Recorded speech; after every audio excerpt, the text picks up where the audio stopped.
네, 오늘은 하늘의 권능들이 흔들리는 날이라는 제목으로 말씀을 전하고자 합니다. 하늘의 권능들이 흔들리는 날. 자, 이때는 말세, 그 말세 중에서도 말세 지말, 주님 재림 직전에 나타나는 그 징조에 대해서 말씀을 하고 있는 것입니다. 분명히 세상의 종말은 옵니다. 부인한다고 해도 주님께서 말씀하셨기 때문에 우리는 믿을 수밖에 없는 것이고, 60억 인구가 부정한다고 해도 그들의 말을 들을 것이 아니라 죄 없으시고 진리이신 말씀이신 분이 인간으로 오신 예수 그리스도의 그 말씀, 그 예언을 들을 수밖에 없는 것이 그리스도인이죠. 말세는 이제 닥쳤고 세상 종말은 임박한데, 그러면 그 세상 종말 때에 세상이 멸망 직전에 우리는 어떤 신앙을 가져야 되는가, 이거를 종말론을 공부할수록 더 잘 정리가 되어야 되는 거예요. 종말론을 공부하다 보면 그냥 무서워하는 사람들이 많다고 말씀을 드렸습니다. 그런데 종말론은 그것이 아니라 더 이 세상에서 열심으로 주를 섬기면서 잘 살아낼 수 있도록 하는 신학이며 또 메시지입니다. 그래서 종말도 결국은 가장 중요한 메시지인 그리스도의 십자가 복음이 없으면 그냥 멸망의 날인 거예요. 멸망의 날. 하지만 그리스도의 십자가 복음을 충분히 묵상하고 굳게 붙들고 가는 사람들에게는 구원의 날이 되기 때문에 그 날을 소망하게 됩니다. 하늘의 권능들이 무너지고 세상이 다 멸망되어져도 좌절하고 낙심하는 것이 아니라 그날을 바라보고 그날이 오기를 소망하는 거죠. 그래서 그 말세의 징조에 대해서 우리가 계속 살펴보고 있는데, 좀 무시무시해 보이는 일들이 많이 일어나죠. 적그리스도 출현, 거짓 선지자의 출현, 그리고 사람을 미혹하고 재난과 기근들, 그리고 서로가 서로를 배신하고 잡아주고, 이러한 많은 일들이 일어나지만 이러한 일들이 있어야 영광의 날이 오기 때문에 이러한 일이 없다는 것이 오히려 빨리 내가 구원의 날에 이르고 주님 보기를 원한다라는 마음을 가졌다면 이 없는 것에 대해서 더 좀 불안해하고 부담스러워 할 수 있어야 된다는 겁니다. 자, 그래서 이런 어떤 현상들, 나타난 징조들, 고난들, 이런 것에 초점을 두시고 두려워할 것이 아니라 영원한 생명이 있는 그곳, 주님께서 구원하시는 날, 그날을 바라보면서 신앙생활을 해야 되는 것을 오늘 말씀을 통해서 좀 살펴보려고 합니다. 24장의 종말론에 대한 말씀은 예루살렘 성전의 멸망, 그걸 1차적으로 얘기를 하고요. 그리고 이어져서 예루살렘이 멸망당한다는 것은 세상도 멸망당한다는 것을 겹쳐서 보여주시는 말씀이라고 전해드렸습니다. 이러한 멸망이 있고 난 후에 주님의 다시 오심이 있는 거예요. 그러니까 예루살렘 성전 파괴를 통해서 세상 멸망이 있을 것을 보게 되고, 세상 멸망이 있게 되면 주님이 오신다라는 거죠. 그 재림의 징조 중 하나가 하늘의 권능들이 흔들리는 거예요. 해가 어두워지고 달이 빛을 잃고, 그리고 별들이 하늘에서 막 떨어지는 그런 권능들이 다 무너져 내리는 것, 이러한 징조가 재림 직전에 있게 됩니다. 오늘은 이러한 멸망과 재림을 십자가와 성령 강림이라는 주제와 관련해서 살펴보려고 해요. 왜 십자가와 성령 강림이냐? 이게 너무 중요하고 이거 없으면 종말론 다 소용이 없게 되는 겁니다. 그래서 십자가와 성령, 좀 더 구체적으로 말씀드리면 성령을 받아서 십자가를 밝히 보지 못하면 종말론 이단에 빠지게 된다는 거예요. 자, 그날 환난 후에 라고 말씀을 시작합니다. 이것은 15절에서 시작된 것과 같이 멸망에 가증한 것이 거룩한 곳에 선 것을 보거든 하면서 이제 적그리스도의 출현, 이때부터 이제 말세의 징조가 딱 일어나는데요. 그럴 때에 예루살렘이 멸망되어지고 성전이 파괴되어지는 때, 적그리스도가 등장하고 거짓 선지자가 막 미혹을 할 이때 해가 어두워지죠. 달이 빛을 잃어버리고 그리고 별들이 떨어져요. 구약 시대에도 이러한 표현을 자주 사용하셔서 멸망에 대해서 예언을 해주셨습니다. 제가 찾아본 것만 10대 개가 돼요. 그런데 더 있을 것 같아요. 해가 어두워지고 뭐 별이 떨어지고 이런 표현이에요. 지금 우리가 볼 것은 이사야 선지자를 통해서 주시는 말씀인데요. 그 당시 최고 강국이었던 바벨론의 멸망을 말씀하시는 예언을 봅니다. 이사야 13장 9절부터 10절. 보라, 여호와의 날 곧 잔혹히 분냄과 맹렬히 노하는 날이 이르러 땅을 황폐하게 하며 그 중에서 죄인들을 멸하리니 하늘의 별들과 별무리가 그 빛을 내지 아니하며 해가 돋아도 어두우며 달이 그 빛을 비추지 아니할 것이로다. 그러므로 나 만군의 여호와가 분하여 맹렬히 노하는 날에 하늘을 진동시키며 땅을 흔들어 그 자리에서 떠나게 하리니. 자, 바벨론은 하나님의 백성들을 70년 동안 통치를 하고 노예처럼 부리고 있었습니다. 하지만 이 바벨론, 하나님을 대항하는 바벨론이 멸망하게 될 것이다. 여호와의 진노의 날이라고 표현을 하고 있어요. 이렇게 바벨론이 멸망하는 것을 가리켜서 하늘의 별들이 빛을 잃어버린다라고 말씀하고 있죠. 그래서 이사야 선지자는 여러분들께서 잘 아시는 말씀인 것 같은데 이사야 14장 12절에서는 이 바벨론을 아침의 아들 계명성이여 이렇게 얘기를 하거든요. 새벽별, 별로 얘기를 합니다. 그런데 이 바벨론은 또 무엇을 상징하냐면 사탄을 상징을 해요. 이전에는 하나님의 천사로서 그렇게 하나님을 섬기고 있다가 교만해져서 추락하여 타락하여 이제 하나님을 대항하는 자. 그래서 마귀를 나타내는 나라가 바벨론이고 이 바벨론은 결국은 온 세상, 마귀가 통치하는 세상을 예표하는 단어로서 계시록에 등장을 합니다. 그래서 계시록에서는 바벨론이 무너지는 내용이 나오는 거예요. 그러니까 바벨론 하면 사탄의 나라, 이 세상 죄악의 나라라고 할 수가 있는데 이 나라가 무너져요. 아침의 아들 계명성이 어찌 네가 하늘에서 떨어졌는고 이렇게 예언을 하고 있습니다. 자, 이렇게 심판 날을 하늘이 무너져 내리는 것으로 구약시대는 표현을 하고 있었어요. 이러한 해, 달, 별들의 무너짐이 예루살렘 멸망 때에는 어떻게 나타났냐? 강도의 소굴이 되어버린 성전과 죄악으로 가득 찬 예루살렘, 그리고 타락한 유대 지도자들의 무너짐을 통해서 나타납니다. 그러니까 그 당시에 힘있다, 또 영광스럽다라고 생각했었던 그 예루살렘과 성전, 유대 지도자들 다 멸망당하게 되는 것이죠. 자, 그런데 궁극적인 성취는 언제 일어납니까? 예수님 재림 직전에 세상 멸망을 통해서 일어나게 되는데요. 세상 멸망 때에는 먼저 가시적으로 우리가 보게 되는 하늘의 해와 달과 별들이 빛을 잃고 떨어지게 됩니다. 그러니까 사라져버리게 되는 거예요. 정말로 실제적으로 이러한 일들이 일어나게 됩니다. 왜냐하면 오직 하늘의 유일하신 빛이신 예수 그리스도를 나타내기 위해서, 그 전에 예수 그리스도의 빛되심을 나타내기 위해서 하나님께서 달아놓으신 광명체들, 이런 것들을 섬기고 여기에 매몰되어 있었던 사람들의 그러한 믿음이 얼마나 허황된 것이고 어리석은 것인지를 하늘의 해와 달과 별들의 무너짐을 통해서 나타내시고 예수님만 참 빛이라는 것을 드러내 버리신다는 겁니다. 그래서 정말 세상의 하늘의 권능들은 다 사라지고 진짜 하늘의 권능이신 예수 그리스도께서 하늘에서 내려오시게 되는 것이죠. 이 모습을 보여주시기 위해서 광명체들은 사라지게 되는 거예요.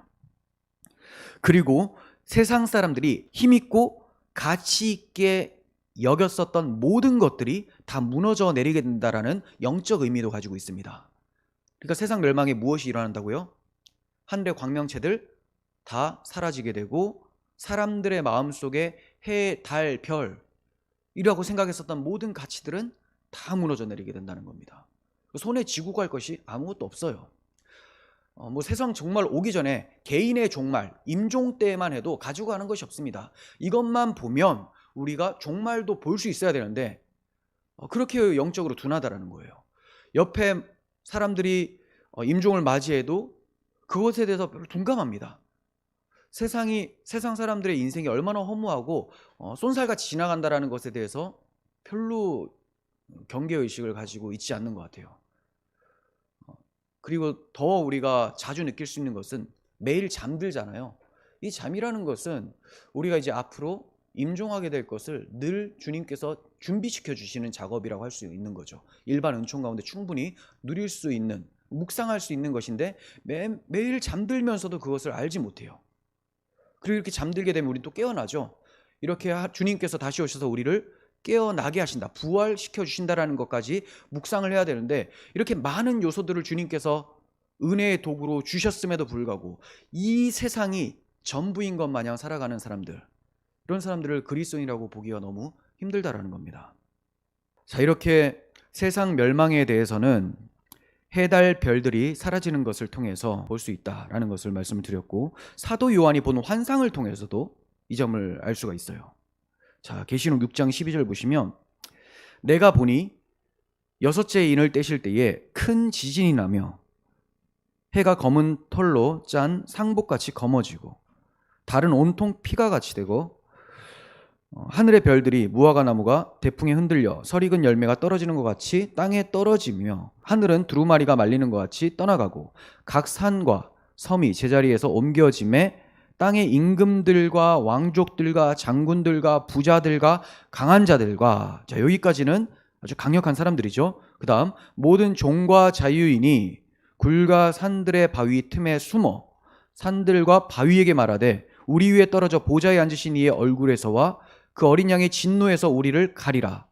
그들의 진노의 큰 날이 이르렀으니 누가 능히 서리오 하더라. 자, 사도 요한이 이런 환상을 봤습니다. 세상 종말의 환상을 본 겁니다. 사람들이 벌벌 떨고 있죠. 이 사람들이 어떤 사람들입니까? 세상에서 힘 있는 사람들이에요.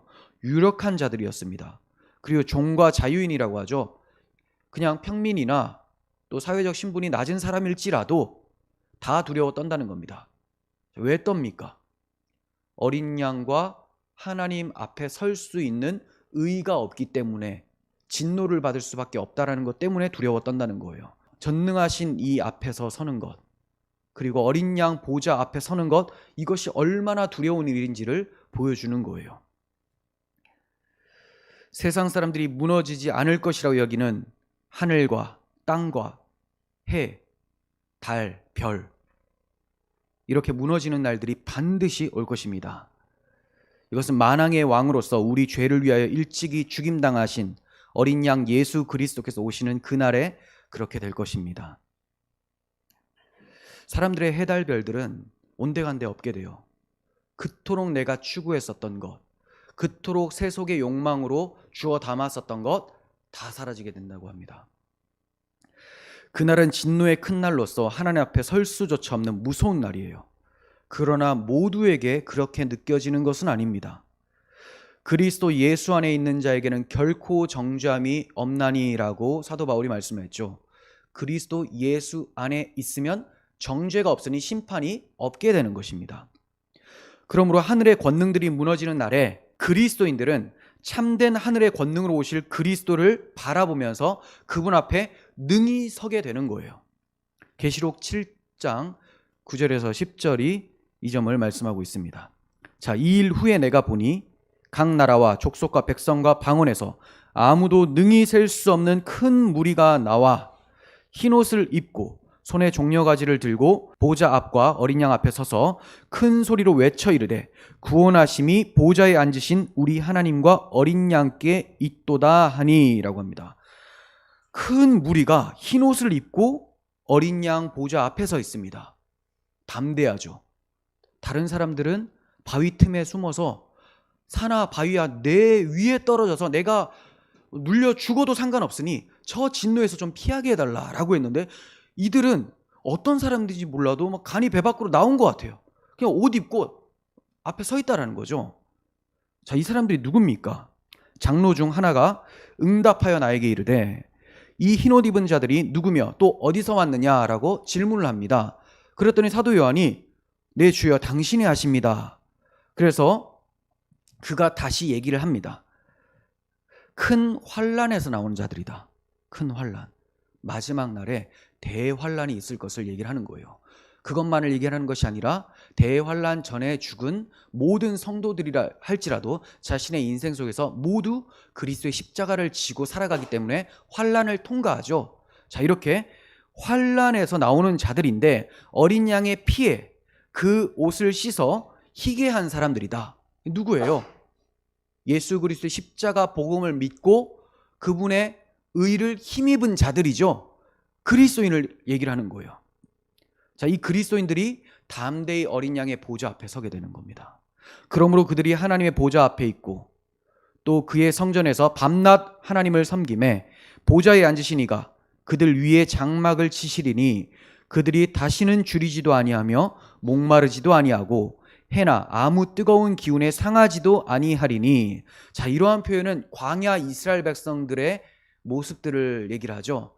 하지만 광야에서도 하나님께서 불과 구름 기둥으로 성막으로 그들을 지켜주신 것처럼 이제 큰 환란을 통과한 모든 하나님의 백성들은 아무 상함 없이 하나님 나라에서 영원토록 살게 될 것이라는 것을 말씀하고 있는 거예요. 17절, 이는 보좌 가운데 계신 어린 양이 그들의 목자가 되사 생명수 샘으로 인도하시고 하나님께서 그들의 눈에서 모든 눈물을 씻어 주실 것임이라. 우리 이 나라 바라보면서, 이 나를 바라보면서 큰 환난도 담대하게 통과하는 사람들이라는 거예요.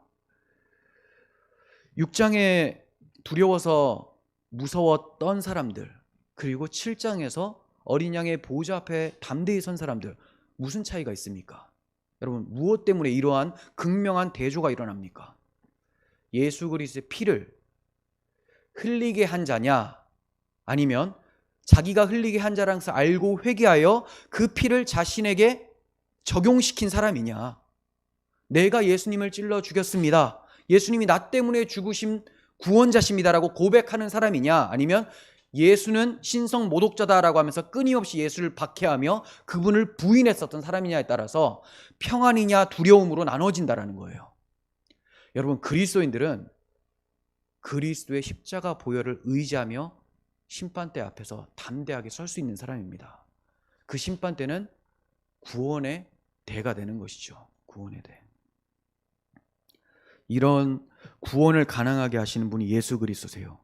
그분과 그분이 하신 일을 믿는 자가 하늘의 별이나 달이나 해나 이 모든 것들이 무너져도 든든히 설 수가 있는 것입니다. 세상 사람들은 자신들이 소망하는 것들이 무너지면 절망하게 되고 스스로 목숨까지 끊게 됩니다. 하지만 그리스도인들은 그 사람들이 소망하는 것이 다 무너져 내려도 좌절하지 않아요. 왜냐하면 그들의 소망은 아예 다른 것에 있거든요. 그들의 소망은 무너져 내리지 않는 것이거든요. 바로 예수 그리스도라는 거죠. 보좌에 앉으신 예수 그리스도가 그들의 소망이기 때문에, 또 그리스도의 십자가를 통하여서 만들어내신 하나님 나라가 소망이기 때문에 흔들리는 이 세상과는 완전히 다른, 흔들리지 않는 사랑의 아들의 나라를 우리가 받았기 때문에 낙심하지 않게 된다는 것입니다. 여러분, 무엇보다도 그분이 누구신지, 그분이 무엇을 우리를 위해서 해주셨는지를 알고 믿어야 됩니다. 그분의 하신 일이 무엇입니까? 십자가 대속이죠. 그래서 어린 양의 피에 그 옷을 씻어 희게 한 자들이라고 말을 하고 있는 거예요. 십자가 복음이 없으면 종말론이 아무 의미가 없다고 말씀을 드렸죠. 이거 공부하면 할수록 두려워 떨게 되는 거예요. 왜 이단들이 종말론을 강의하면서 사람들을 노예로 만들 줄 아세요? 이단들에게는 십자가 복음이 없고 그걸 들은 사람들은 복음을 듣지 못하고 종말의 환란만 듣게 되니까 두려워 떨게 되고, 그 이단 교주가 얘기하는 것을 따르지 않으면 자기에게 화가 있을 것이라고 생각해서 두려워 떠는 것이죠. 하지만 십자가 복음을 가진 사람들은 종말론을 공부하면 할수록 그 날을 사모하게 되는 거예요. 물론 나의 육체가 고통나고 이런 거 우리에게 두려움으로 찾아올 수 있습니다. 하지만 우리가 받을 영원한 영광의 중한 것에 비하면 지극히 가볍다라는 것을 알기 때문에 담대할 수가 있게 된다는 거죠. 십자가 복음을 굳게 붙드시고 올바른 종말론을 가지고 하늘 소망하시면서 살아가시기 바랍니다. 하늘이 무너지는 종말이 예루살렘 성전 파괴에서 성취가 되었었고요. 나아가서 세상 멸망에서 성취된다고 말씀을 드렸는데, 우리가 간과해서는 안 되는 부분이 있습니다.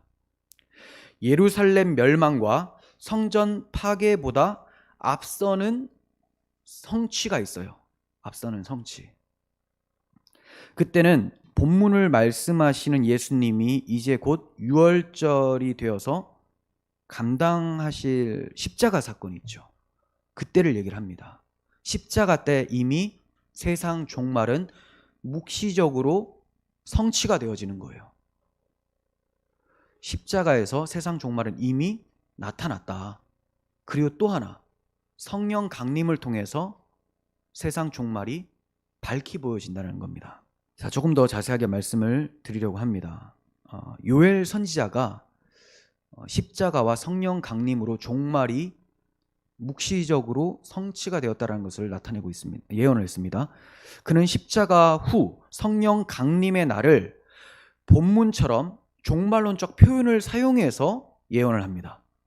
요엘서 2장 28절, 그 후에 내가 내 영을 만민에게 부어주리니 너희 자녀들이 장래일을 말할 것이요 너희 늙은이는 꿈을 꾸며 너희 젊은이는 이상을 볼 것이며 그때 내가 또 내 영을 남종과 여종에게 부어줄 것이며 내가 이적을 하늘과 땅에 베풀리니 곧 피와 불과 연기 기둥이라. 여호와의 크고 두려운 날이 이르기 전에 해가 어두워지고 달이 핏빛같이 변하려니와 누구든지 여호와의 이름을 부르는 자는 구원을 얻으리니 이는 나 여호와의 말대로 시온산과 예루살렘에서 피할 자가 있을 것이며 남은 자 중에 나 여호와의 부름을 받을 자가 있을 것임이니라. 자, 이 말씀을 딱 보면 재림 직전에 있을 그 징조를 얘기하는 거구나, 금방 느끼게 되실 거예요. 그런데 재림 직전에 있을 것 전에 성취되는 것이 바로 십자가와 성령 강림이라는 것을 간과해서는 안 된다는 겁니다. 자, 십자가 때 무슨 일이 일어났어요? 그때는 이제 낮 12시였습니다. 12시.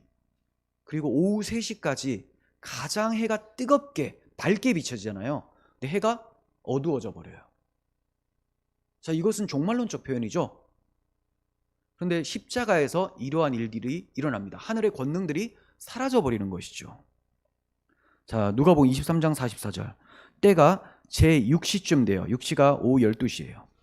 해가 빛을 잃고 온 땅에 어둠이 임하여 제9시까지 오후 3시까지 계속하매. 네, 가장 해가 뜨거울 때, 가장 빛날 때 이 해가 사라집니다. 참빛이신 예수님께서 세상의 거짓된 빛들을 대신하여 죽으신 거예요. 그 십자가의 그리스도를 믿는 자들은 예수님과 함께 자신을 못 박고 세상의 종말을 맞이하게 된 것입니다. 그러니까 여러분들은, 저와 여러분들은 십자가를 믿기 때문에 이미 그 십자가에서 우리 인생이라는 세상 종말을 맛보았습니다. 내가 그리스도와 함께 십자가에 못 박혔나니 라고 사도 바울이 얘기를 하잖아요. 이제는 내가 사는 것이 아니라 내 안에 그리스도께서 사시는 것이다. 그래서 이제 나는 없는 거예요. 내가 없다는 것은 세상이 끝났고 나는 새 창조가 되었다라는 거죠. 그리고 새로운 세상에서 살아가게 돼요. 그 새로운 세상은 성령 안에서 살아가는 겁니다. 성령 안에서. 그래서 사도 바울은 그리스도로 말미암아 세상이 나를 대하여 십자가에 못 박히고 나 또한 세상을 대하여 그러하니라 라고 합니다. 세상 입장에서는 내가 죽은 자처럼 보여지고요, 내 입장에서는 세상이 멸망한 것처럼 보여진다는 거예요. 그리스도의 십자가가 세상 멸망을 고하였던 것인데 그것이 나의 것이 되었기 때문에 이것을 믿지 않으면 마지막 날에 세상이 멸망할 때 예수께서 당하셨던 그 형벌을 내가 당해야 된다는 겁니다. 근데 예수 믿는 사람들은 이미 예수님을 믿을 때에 다 세상 종말을 맞이하게 된 것이죠. 새 창조된 거예요. 그래서 새로운 피조물이라고 하는 것입니다.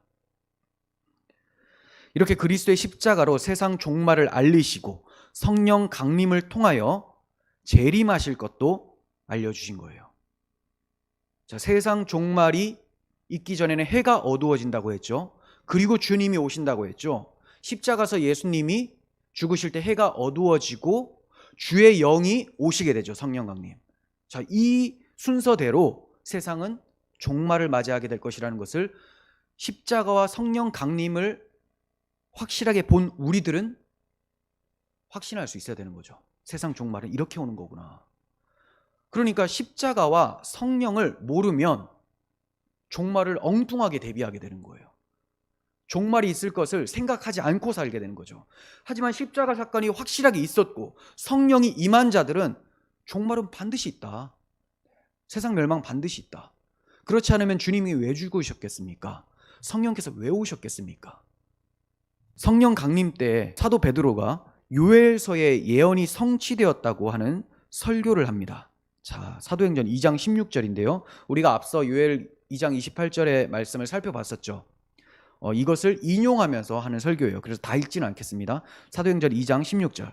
이는 곧 선지자 요엘을 통하여 말씀하신 것이니 일러스되라고 하면서 좀 전에 읽었었던 자녀들은 예언할 것이요 청년들은 환상을 보고 이거 그대로 다 얘기하고 나서 21절에서 누구든지 주의 이름을 부른 자는 구원을 받으리라 이렇게 얘기를 합니다. 멀리 종말에 있을 것이 아니라 이미 성령 강림 때에 종말이 임했다라는 것을 나타내고 있습니다. 그리고 요엘서에서는 여호와의 이름을 부르는 자가 있을 것이다. 그가 구원을 얻을 것이다 라고 말씀했는데 21절에서는 누구든지 주의 이름을 부르는 자가 구원을 얻는다라고 하죠. 여호와의 이름으로 오신 분이 바로 예수 그리스도이심을 얘기를 합니다. 그래서 성령이 임한 자들은 사람들한테 여호와의 이름을 불러야 되는데 그 여호와의 이름으로 오신 분이 예수님이기 때문에 예수님을 구주로 영접하지 않으면 나중에 해가 어두워지고 하늘 권능이 무너져 내릴 때 함께 멸망당할 것이다. 이걸 외치게 되는 거예요. 성령이 임한 사람들은 세상의 종말을 알기 때문에 지금 회개하고 예수님을 믿으라고 전하게 됩니다. 지금 보이는 하늘과 땅이 불에 살라질 것이고 예수님을 믿지 않으면 영원한 심판이 있을 것을 전하게 돼요. 교회 나오면 마음이 편해져요, 교회 나오면 복 받아요, 이런 거 얘기하는 것이 아니라 정말 중요한 거, 죄로 인해서 심판이 눈앞에 있다. 그런데 그 심판을 예수님이 가져가셨다. 이걸 믿지 않으면 그 심판은 온전히 너의 것이 된다. 이거 전하는 사람들이란 거죠. 그래서 예수님을 믿으면 진짜 복을 받는 거예요. 그 세속의 복이 아니라 진짜 이 엄청난 복, 어린 양의 보호자 앞에 담대히 설 수 있는 복을 받게 되는 거죠. 그래서 우리가 전하는 내용이 복음이라고 하는 겁니다. 성령이 임하여서 종말을 밝히 본 자, 십자가와 성령 강림으로 종말을 확실히 본 자들은 이 복음을 전할 수밖에 없게 되죠. 성령이 오심으로 사람들이 보지 못하는 것을 보았기 때문에 다르게 살아가게 됩니다. 그들은 무너질 하늘과 땅을 붙잡지 않습니다. 십자가 대속으로 세워지는 무너지지 않는 새하늘과 새 땅을 바라보면서 살아가게 되는 거예요. 사도 요한이 보았었던 그 새하늘과 새 땅의 환상을 믿음 가운데서 함께 보면서 살아가게 되는 거예요. 계시록 21장 1절부터 5절 봅니다. 또 내가 새하늘과 새 땅을 보니 처음 하늘과 처음 땅이 없어졌고 바다도 다시 있지 않더라. 네, 새하늘과 새 땅이 반드시 온다는 거예요. 우리가 가는 게 아니라 오는 거죠. 하나님의 주권 속에서 찾아 들어옵니다. 주님이 오시는 것이 바로 새하늘과 새 땅이 오는 거죠. 우리가 주께로 가는 게 아니라 주님이 오십니다. 가장 정확한 때에, 최고의 때에 오실 거예요. 자, 그때가 되면 그 전에 있었던 세상, 이 타락한 죄악이 난무하는 세상은 온데간데 없어져요. 바다도 다시 있지 않더라. 바다는 저주를 상징하고 또 어떤 세상의 나라, 강력한 나라도 상징합니다. 이것 다 사라진다는 거예요. 또 내가 보매 거룩한 성 새 예루살렘이 하나님께로부터 하늘에서 내려오니 그 준비한 것이 신부가 남편을 위하여 단장한 것 같더라. 자, 자주 말씀을 드렸죠. 이 새 예루살렘은 도시가 아니에요. 이미 나라는 새하늘과 새 땅이라는 나라가 있고요.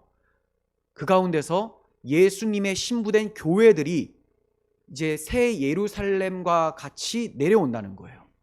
내려옵니다. 하나님께로부터 내려오죠. 왜 그렇습니까? 이렇게 신부를 준비시켜 주신 공로가 오직 하나님께만 있기 때문에 하나님으로부터 하늘에서 내려옵니다. 내가 들으니 보좌에서 큰 음성이 나서 이르되 보라. 자, 보라를 2번 언급할 텐데 왜요? 이거 봐야 소망이 있는 거예요. 봐야 낙심하지 않는 겁니다. 우리도 믿음으로 볼 수 있어야 돼요. 보라, 하나님의 장막이 사람들과 함께 있음에 하나님이 그들과 함께 계시리니 그들은 하나님의 백성이 되고 하나님은 친히 그들과 함께 계셔서 사람들의 최고의 소원이 무엇입니까? 성도의 최고의 소원, 하나님과 함께하는 것. 그래서 봐라, 네가 똑똑히 봐라. 그토록 네가 원했던 하나님과 함께 있다 3번이나 얘기를 하죠. 성도가 간절히 바라는 것, 천국을 간절히 바라는 이유는 영원토록 주와 함께 살아가는 것 때문에 그래요. 거기에 금 면류관이 있고 멋들어진 집이 있고 이것 때문에 가는 게 아니라 주님 계시기 때문에. 근데 그 주님이 함께 있다. 봐라. 그들은 하나님의 백성이 되고 하나님은 친히 그들과 함께 계셔서 모든 눈물을 그 눈에서 닦아주시니 다시는 사망이 없고 애통하는 것이나 곡하는 것이나 아픈 것이 다시 있지 아니하리니 처음 것들이 다 지나갔습니다. 성도가 왜 울까요? 성도가 죄와 씨름하면서 주의 뜻대로 행하지 못하는 것 때문에 우는 것이 가장 큰 거죠. 그래서 정말 죄 없는 곳에서 의가 있는 곳, 불의가 없고 하나님의 의의 통치만 있는 그곳이 나는 정말로 가고 싶다. 그래서 애통하면서 이렇게 우는 거죠. 5절 보좌에 앉으시니가 이르시되 보라 내가 만물을 새롭게 하노라. 또 이르시되 이 말은 신실하고 참되니 기록하라. 왜 기록합니까? 교회가 반드시 알아야 될 일이니까. 왜 알아야 되냐? 눈에 보이는 세상만 보고 살아가지 말라는 거예요. 진짜 완성되어 있는, 묵시 속에서 완성되어 있는, 하나님 시간 속에서는 이미 완성되어 있는 그 하나님 나라, 새하늘과 새 땅을 바라보면서 담대히 살아가라. 이걸 알려주기 위해서 기록하라라고 말씀하고 있는 것입니다. 여러분, 우리가 거할 초소가 어딥니까? 하나님 나라, 새하늘과 새 땅이죠. 그곳에는 예루살렘과 같은 성읍은 없어요. 대신 우리가 예수님이 거하실 성읍이 되어집니다. 신부의 모습으로 예루살렘, 새 예루살렘이 되어서 주님이 내 안에, 내가 주님 안에 거하게 되는 거예요. 죄만 짓고 하나님을 그렇게 반역했었던 나를 그리스도의 십자가의 피로 구원해 주시고 자녀 삼아 주시고 아내로 삼아 주시고 이제 하나님의 성읍으로 삼아 주시니 얼마나 영광스러운 일입니까? 이런 성도들은 이 세상의 하늘과 땅이 무너져도 새 하늘과 새 땅이 있기 때문에 낙심하지 않아요. 이 세상 나라가 무너져도 예루살렘이 자신들이라는 것을 알기 때문에 낙심하지 않습니다. 유대인들이 가장 영광스럽고 가치 있다고 여기는 성전이 무너진다 할지라도 진짜 성전은 바로 어린 양 예수 그리스도가 성전이심을 알기에 눈에 보이는 건물 성전에 마음 빼앗기지 않는다는 거예요. 교회 건물이 무너져도 심지어 우리 육체라는 장막이 무너져도 소망을 잃지 않습니다.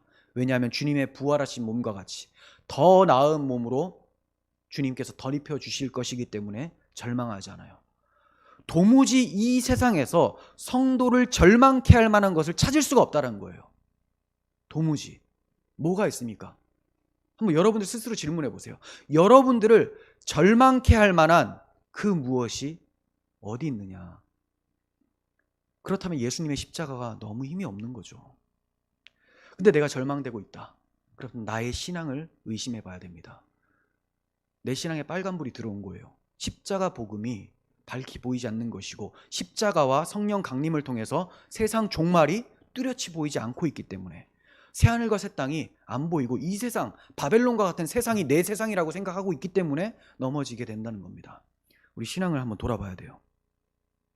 사도 요한은 환상 중에 참 성전을 보았습니다. 환상 중에 딱 봤는데 사람들이 일반적으로 알고 있는 성전은 보이지 않는 거예요. 내가 그곳을 봤는데 성전은 보지 못하였다라고 해요. 왜냐하면 주 하나님 곧 전능하신 이와 어린 양이 그 성전이셨기 때문이다 라고 합니다. 그리고 그 성은 해나 달의 비침이 쓸 데가 없으니 하나님의 영광이 비치고 어린 양이 그 등불이 되시기 때문이다 라고 합니다. 하나님이 성전이시고 예수님이 성전이시고 예수님이 빛이시기 때문에 해, 달, 별 사라지게 되는 거예요. 필요 없다는 거죠. 여러분, 세상 사람들은 해를 보면서 막 기도하고 절하고 막 그래요. 하늘에 1월 성신을 막 섬깁니다. 하지만 하나님 나라 가면 그게 없어져요. 예수님이 실체시기 때문에. 그 예수님을 바라보라고 달아놓은 광명체들, 피조물들을 사람들은 섬기면서 진짜 빛은 외면해요. 빛이 세상에 오셨을 때 사람들이 그 빛을 알아보지 못했다. 왕이 자기 백성 가운데 오셨는데 그 왕을 알아보지 못하고 죽였습니다. 근데 성령이 임하고 나니까 내가 그 왕을 죽였다는 것을 알게 되고 애통하고 통곡하게 되는 거예요. 그리고 그 예수 그리스도를 믿음으로 나는 이제 십자가에서 나도 예수와 함께 죽었고 세상 종말을 맞이했으니 이제 나에게 있는 세상은 이 세상이 아니라 종말을 맞이했으니 이 세상이 아니라 새하늘과 새 땅밖에 없구나. 그렇게 살아가는 사람이 성도라는 거예요. 많은 이들이 세상 종말을 말하면서 두려워해요. 기독교인이라고 하는 사람들조차도 그렇게 두려워합니다. 성도들에게는 세상이 무너져도 보호받을 수 있는 피난처가 있음을 기억하시고 또 믿으시길 바랍니다. 요엘서 3장 15절 보시면 해와 달이 캄캄하며 별들이 그 빛을 거두도다.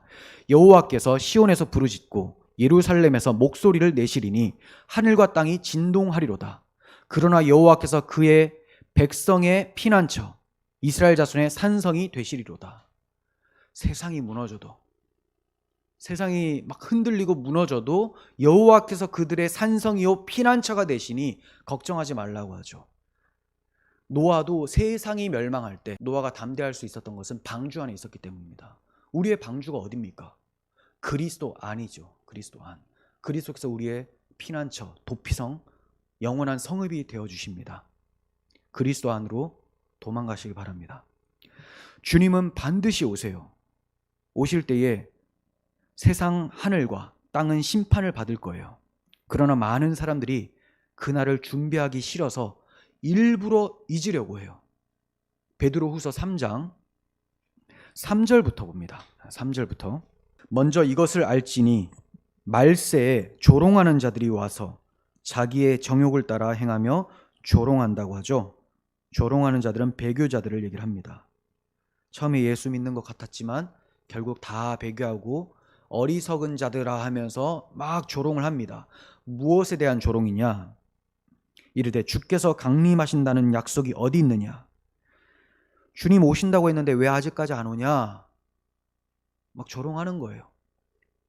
조상들이 잔후부터 만물이 처음 창조될 때와 같이 그냥 있다 하니 주님 오시면 천지가 진동한다고 했는데 가만히 있지 않냐? 주님 언제 오시냐 하면서 조롱한다고 합니다. 불신자들이 우리에게 이렇게 공격하죠. 하늘이 옛적부터 있는 것과 땅이 물에서 나와 물로 성립된 것도 하나님의 말씀으로 된 것을 그들이 일부러 잊으려 함이로다. 하나님의 말씀으로 땅이 생기고 바다가 생기고 하늘도 생기고 다 이루어졌죠. 그런데 하나님의 말씀으로 된 것을 일부러 잊으려고 해요. 왜? 주님 오심을 믿지 않으려고 일부러 잊고 있다는 거죠. 이로 말미암아 그때의 세상은 물이 넘침으로 멸망하였을 때, 그때는 노아 홍수 때입니다. 이렇게 사람들이 일부러 잊으려고 하고 하나님 말씀이 모든 것의 창조의 근원인데도 이거 잊으려고 했다가 심판받았다. 그런데 7절 이제 하늘과 땅은 그 동일한 말씀으로 창조의 그 말씀, 노아 홍수를 내리신 그 말씀으로 불사르기 위하여 보호하신 바 되어 경건하지 아니한 사람들의 심판과 멸망의 날까지 보존하여 두신 것이라. 하늘과 땅이 지금 왜 그대로 있습니까? 심판할 때를 위해서 가만히 두고 계시는 거예요. 하늘과 땅을 진동시키면서 그 안에 있는 사람들 다 흔들어서 멸망시키기 위해서, 다 불살아 버리기 위해서 그냥 잠깐 두시는 거예요. 그런데 이것은 배교자들, 믿지 않는 자들에게 대한 엄중한 경고죠. 8절부터는 완전히 달라집니다. 종말을 대비하기 위해서 성도가 무엇을 준비해야 되는지를 말씀합니다. 사랑하는 자들아, 주의 사랑을 입은 자들이죠.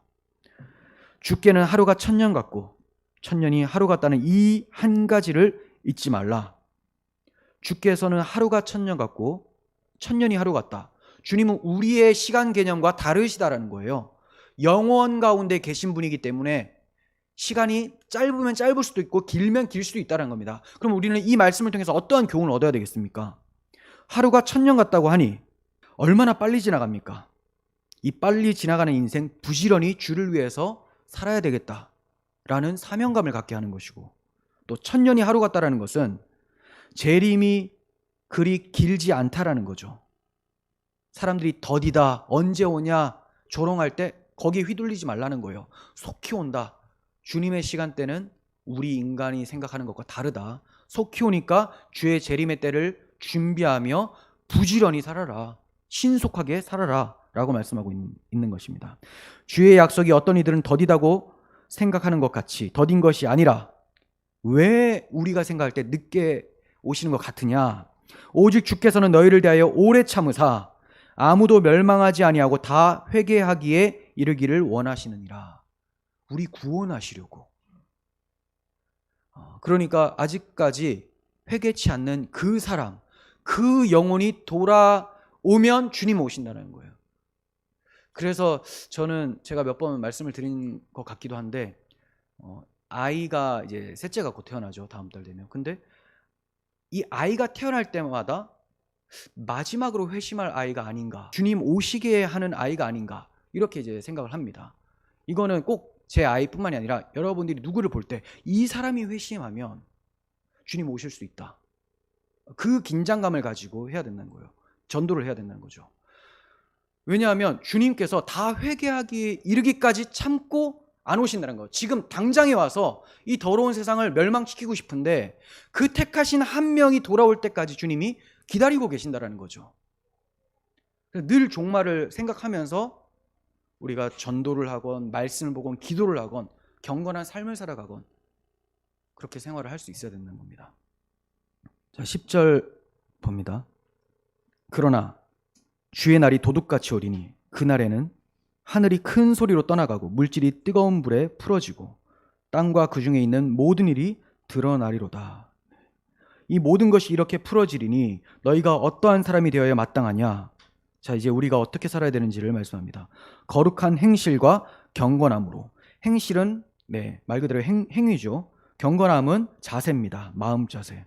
그러니까 하나님을 두렵고 떨림으로 경외하고 사랑함으로 주의 말씀대로 살고자 하는 그 마음 자세, 그리고 그 마음 자세에서 나오는 경건한 삶, 행위, 이것으로 하나님의 날이 임하기를 바라보고, 그러니까 주님 나중에 오셨으면 좋겠다 뭐 이렇게 두려워하는 사람들, 성도의 모습 아닌 거예요.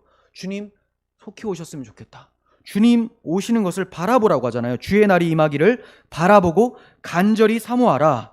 여기서 간절히 사모한다는 것은 서두른다는 의미입니다. 그날에 하늘이 불에 타서 풀어지고 물질이 뜨거운 불에 녹아지려니와 우리는 그의 약속대로 의가 있는 곳인 새하늘과 새 땅을 바라보도다. 그러니까 이 나라와 불에 타 없어질 나라와 우리는 별개인 것처럼 얘기를 하잖아요. 왜냐하면 우리는 이 나라에 속하지 않았거든요. 십자가에서 예수님이 죽으실 때 우리가 그것을 믿었기 때문에 함께 세상이 멸망당한 사람들이에요. 그래서 이 세상 사람들이 아닌 겁니다. 천국 시민권을 가지고 있는 것이죠. 그래서 세상은 하늘이 불에 타서 풀어지고 물질이 뜨거운 불에 녹아지지만 우리는 새하늘과 새 땅을 바라보게 되는 거죠. 그곳이 어떤 곳이냐? 약속대로 의가 있는 하나님의 의, 불의가 없고 온전한 하나님의 의의 통치가 있는 그곳을 바라보며 살아가는 거예요. 그러니까 이 땅에서 뭐 잘 먹고 잘 살고 싶었는데 그게 실패하자 저 세상 가서 그걸 누리고 싶다 라고 생각하는 사람들의 천국관은 성경적 천국관이 아니죠. 약속대로 하나님의 의가 있는 그곳이기 때문에 가고 싶은 거예요. 죄 없는 그곳, 하나님의 통치를 즐거워하는 그곳, 그래서 가고 싶은 겁니다. 여러분, 성령이 임하심으로 십자가를 경험하신 분들입니까? 그렇다면 하늘의 권능이 흔들리는 심판의 날에 진정한 하늘의 권능이신 그리스도와 새하늘과 새 땅을 영광 중에 보게 되실 거예요. 그 나라를 소망 중에 기다리며 말세를 잘 이겨내시기를 바랍니다. 기도하겠습니다. 하나님 감사합니다.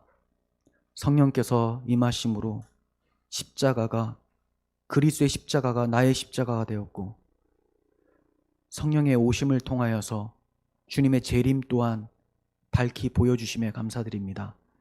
이제 우리가 그리스도와 함께 십자가에서 죽은 자 되었고 부활하신 주와 함께 산 자가 되었으니 이제 우리는 천국 백성이요, 우리의 다른 박질은 주님 손안에 있기 때문에 반드시 완주할 것을 믿습니다. 낙심하지 않게 하시고 담대히 우리와 함께 하시는 주를 바라보고 승리의 인생 살아갈 수 있도록 은혜 베풀어 주옵소서. 예수님의 이름으로 기도합니다.